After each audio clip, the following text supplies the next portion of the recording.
How to add someone to a phone call on iPhone. To get started, first of all go ahead and open up the phone application on your phone. This is your iPhone keypad. On this page, go to the bottom panel and tap on Recents. You can view all your recent call logs over here. Tap on any contact from here to call them again. Wait for them to receive your call. As you can see, the Add option below becomes available only after they receive the call.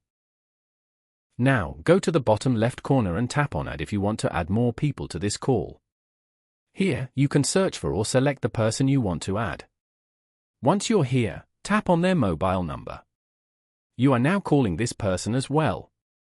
Once they receive, tap on Merge Calls below. This will merge both the calls into one.